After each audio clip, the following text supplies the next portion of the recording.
हमारे यहाँ एक भी परमाणु पनडुब्बी नहीं है। 18 गो पनडुब्बी में से 12 गो रिटायर होने वाली है। जबरदस्ती हम लोग उसको चला रहे हैं और चाइना के पास 75 गो है। अब परमाणु है पनडुब्बिया, वो एक बार उसको 9 साल तक ईंधन की जरूरत नहीं है। हमारे वाले हर 3 महीना हर 36 घंटा में एक बार बाहर निकल के सांस लेना पड़ता है। सांस नहीं लेना पड़ता है। जैसे पनडुब्बियां होती हैं, लंबी होती है, क्लास बराबर लंबी रहेगी, अंदर मिसाइलें रखी रहेंगी। अब ये चलेगी कैसे? तो बैटरी से। कैसे चलेगी? तो सोचिए कितना बैटरी लगता होगा। लेकिन बैटरी चार्ज कैसे होगा? तो जनरेटर चला के बैटरी चार्ज कर लेंगे। तो जनरेटर तो चला लेंगे आप, ठीक है, लेकिन जनरेटर चलाने के लिए ऑक्सीजन चाहिए। उसका साइलेंसरवा बाहर निकालना पड़ेगा। तो साइलेंसरवा बाहर निकालने के लिए पनडुब्बिया को बाहर आना पड़ेगा। अब धुक धुक धुक धुक जनरेटर चलाइएगा। अब जब जनरेटर चलाएंगे तो आवाज करेगा, और जैसे आवाज करेगा तो सोनार में पकड़ा जाएगा। बाहर निकलेंगे तो पता चल जाएगा पनडुब्बी यहीं से मतलब है, तो इतने एरिया में गई होगी क्योंकि पनडुब्बिया बहुत धीमे चलती। चाइना की परमाणु पनडुब्बी है, उसको ईंधन उंधन की जरूरत ही नहीं है। परमाणु ऊर्जा से चल रहा है, आराम से यूरेनियम से चल रहा है। इतनी एक मुट्ठी डाल देगा तो उसमें आराम से 9 साल का काम हो जाएगा। हम लोग में ऐसा नहीं है।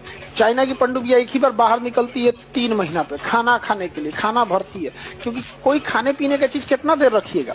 और मान के चलिए आप 1 साल तक अनाज रख ले रहे हैं तो पनडुब्बी इतनी बड़ी हो जाएगी तो फिर उसमें मिसाइल कहाँ रखिएगा? तो 3 महीना एक एनफ टाइम होता है। नहीं समझ आ गया? 3 महीना एनफ टाइम होता है। भर जगह आप निकल के कहीं।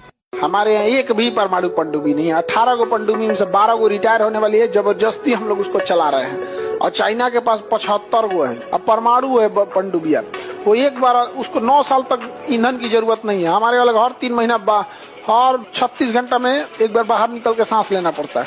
सांस नहीं लेना पड़ता है। जैसे पनडुब्बियां होती हैं, लंबी होती है, क्लास बराबर लंबी रहेगी, अंदर मिसाइलें रखी रहेंगी।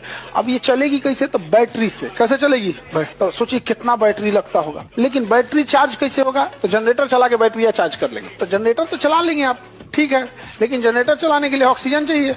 उसका साइलेंसरवा बाहर निकालना पड़ेगा। तो साइलेंसरवा बाहर निकालने के लिए पनडुब्बिया को बाहर आना पड़ेगा। और धुक धुक धुक धुक जनरेटर चलाइएगा। अब जब जनरेटर चलाएंगे तो आवाज करेगा, और जैसे आवाज करेगा तो सोनार में पकड़ा जाएगा। बाहर निकलेंगे तो पता चल जाएगा पनडुब्बी यहीं से मतलब है, तो इतने एरिया में गई होगी क्योंकि पनडुब्बिया बहुत धीमे चलती। चाइना की परमाणु पनडुब्बी है, उसको ईंधन उंधन की जरूरत ही नहीं है। परमाणु ऊर्जा से चल रहा है, आराम से यूरेनियम से चल रहा है। इतनी एक मुट्ठी डाल देगा तो उसमें आराम से 9 साल का काम हो जाएगा। हम लोग में ऐसा नहीं है। चाइना की पनडुब्बिया एक ही बार बाहर निकलती है 3 महीना पे, खाना खाने के लिए। खाना भरती है, क्योंकि कोई खाने पीने का चीज कितना देर रखिएगा। और मान के चलिए आप 1 साल तक अनाज रख ले रहे हैं तो पनडुब्बी इतनी बड़ी हो जाएगी तो फिर उसमें मिसाइल कहाँ रखिएगा? तो 3 महीना एक एनफ टाइम होता है। नहीं समझ आ गया? 3 महीना एनफ टाइम होता है। भर जगह आप निकल के कहीं।